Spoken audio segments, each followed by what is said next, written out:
Assalamu alaikum dear students. So in my previous lecture we have derived this equation.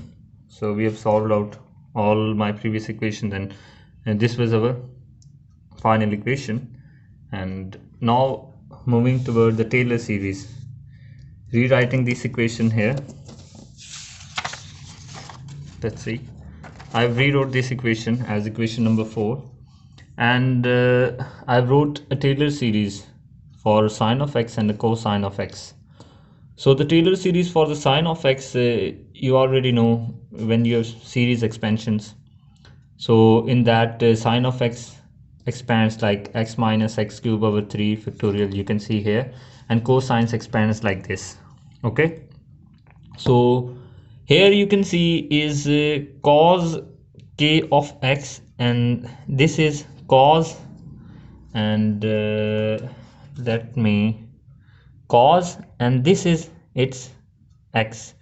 Let's say whole this is an x, and for sine this is its x. Okay, x is same for both. K are perpendicular, sine omega ct is equals to x, which we are going to put here in this formula. Put x, this term as an x.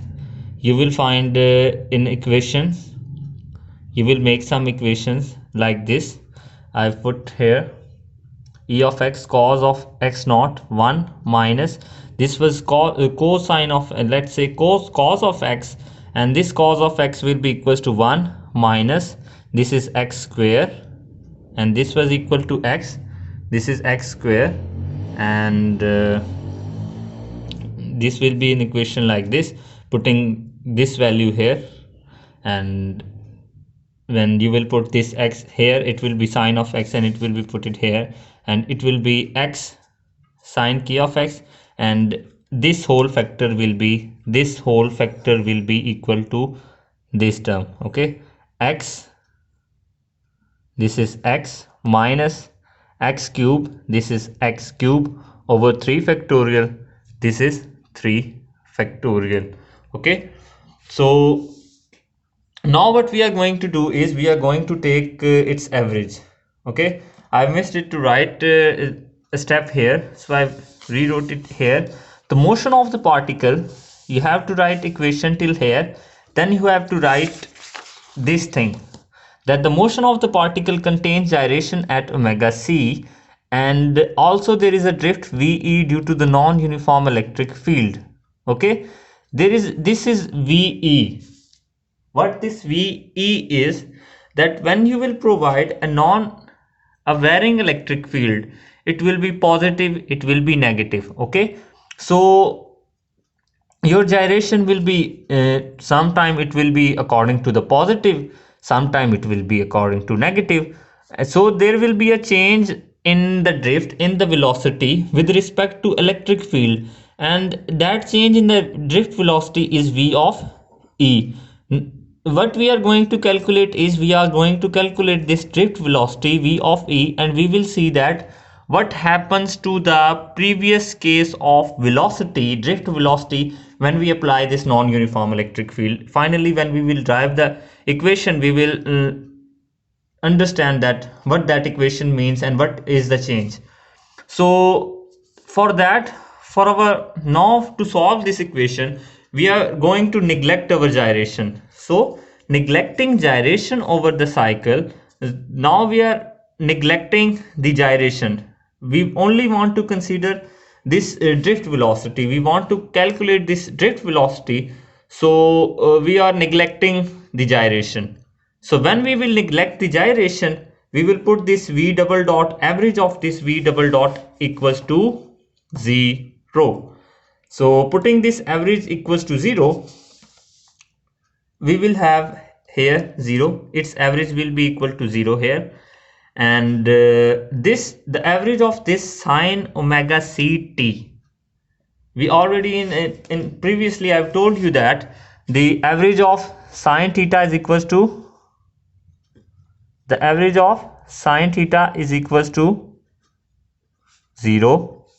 Similarly, average of cos theta equals to 0, And similarly, average of sine square theta is equals to sine square theta is equals to 1 by 2, and average of cos square theta is equals to 1 by 2. So these were the four equations. Solving, putting these four equation here, it will be the sine square, the average of sine square omega ct will be 1 by 2. Okay, this is 1 by 2.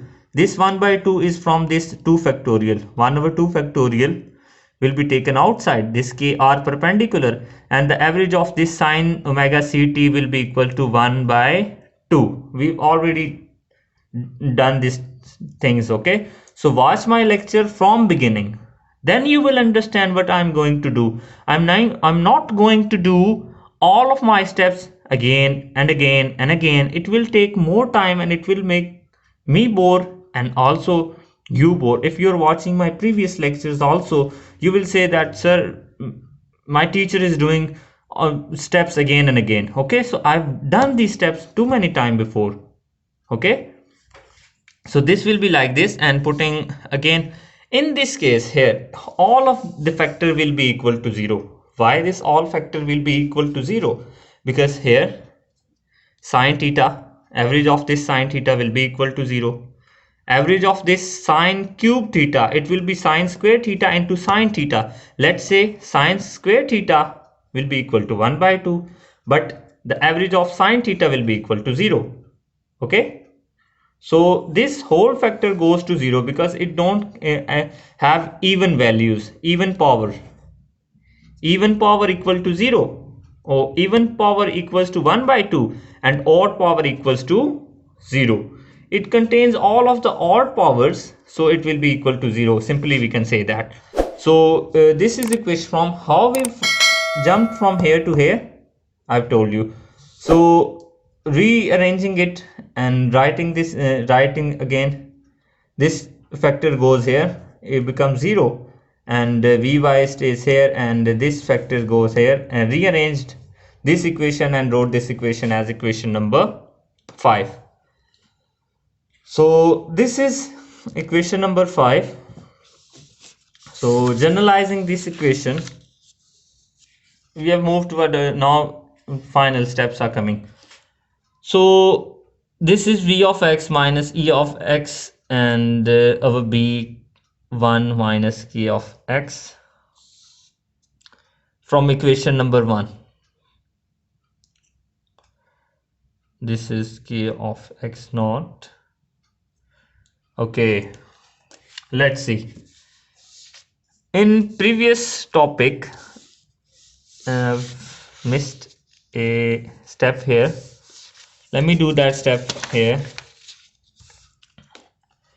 This e of x into cos k of x naught is equals to e. This is x, this x is in subscript. Okay, e subscript x into cos of k of x naught. Where this cos of k of x naught, how this cos k of x naught vanishes, is answer from this equation, this green equation.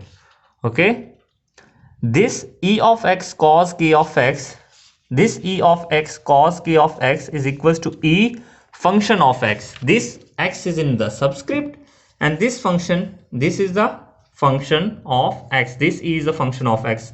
So putting this equation, by this equation we have put this e of x cos k of x naught as e of x. So multiplying b above and below, in this equation b cross e is equals to x perpendicular over b square. We can only write this equation when b applied, b and e are perpendicular to each other, and we can see that here e is varying along x-axis and b is along z-axis, and x and z are always perpendicular to each other. We know that they are the Cartesian coordinates, Cartesian axis, what you call them, x, y, z, Cartesian coordinates and polar coordinates. So they are perpendicular, always perpendicular to each other. I'm not going toward that. So This is the equation we've multiplied b above and below. Okay, multiplying b above and below, and then taking this, reversing the direction. We know that this is a cross product above, and reversing their direction, this its direction will be toward from b to e. When we will take this e, we will have a minus sign. This minus will cancel out this one minus, and it will become e of x cross b. Okay, this is a simple step. So this equation now is showing us that the equation number 6, this equation is showing us that there is some additional term, okay, in the drift. When you, let's say, when you will multiply this term with this term with this and this, what you will get is this term will multiply it out with this one minus this term. So this factor here is an additional term. Okay, so here we have an additional term which is this. Actually, the final drift we have already discussed in our previous lectures was this center guiding drift. You can see it was E cross B. This is E vector. Let me put that E vector cross B over B square. Okay, this is actual drift, but now this drift have some extra term, some additional term, which is 1 minus 1 over 4 kx naught, and it is showing us that when you will multiply this, you will get this term, and it will be subtracted by this term. Okay, this term will also been subtracting the overall drift. Okay, so the drift will, when you subtract something from something, okay, you have 10 rupees, you have subtracted something, it will decrease, but you will add something, it will increase. So these were the first 10 rupees, and it's have been subtracted by this term. So if you can understand till, let me show you the value first. This is the when E was here. When E was, this is the case when E was finite. It was it was uniform. When E was uniform, this was the value of drift. Okay, we proved this value. Okay, so now you can see that E cross B over B square. This is simply VE for uniform electric field, when the electric field is uniform. But now when the electric field is non-uniform, what is the change? There is a decrease in it. We have some extra term, and this extra term is the decrease in equation. So now let's move toward our topic, and let's see what is the final equation for our topic. This was the topic we are doing. This is the topic what we are doing, and the final equation we have E cross B over B square, 1 minus 1 by 4. There we have K square, and here we have R perpendicular or L square. They both are same, but we have del square here. You can see del square here and K square here. Okay, now let's see how this K square is equals to this del square. Our last and final step is that how this K square is equals to this del square. So let's move on and prove how this K square equals to del square. So this is our equation.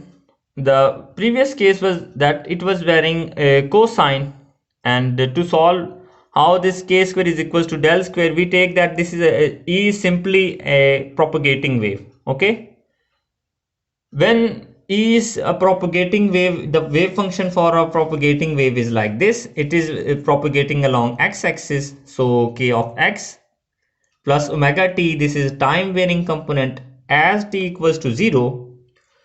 because we are not taking time component now up till now. Okay, in next lecture we will discuss time variation in this electric field, time varying electric field, but till now t equals to 0 and time, we don't consider any time variation.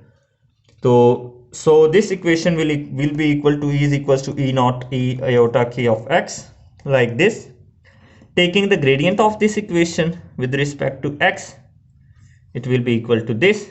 Again taking the gradient partial by partial x square, it will become, and it will be equals to this is a gradient, del square by del x square can be written in general like this. Del square partial by partial x square, partial square by partial x square can be write like del square of E is equal, so it can be write like this iota k of x will again multiply here and it will be iota k square. Iota square will be equals to -1. It will be equals to E naught into E iota k of x k square. This E naught iota, this E naught exponential iota k of x is equals to E. Okay, this term here and this term here makes E from this equation. Okay, and putting this as E and this is equals to k square. Now you can compare the coefficients of E on both sides. Comparing them, let's say that E equals to E, then del square will be equals to minus k square. From this we can write that this k of square, this k of square is equals to minus del square, or this del square is equals to minus k of square. Putting this, let's say this is positive and this one is equals to negative. Okay, how is it? So this k square as negative, you will have a final equation. Putting this value of k square is equals to minus del square here, you will have this final equation. Okay, so this is the equation what we have to find. So you can see in your F10 book that this is our final relation what we have to find, and we have found it successfully. And this was the topic we were doing, and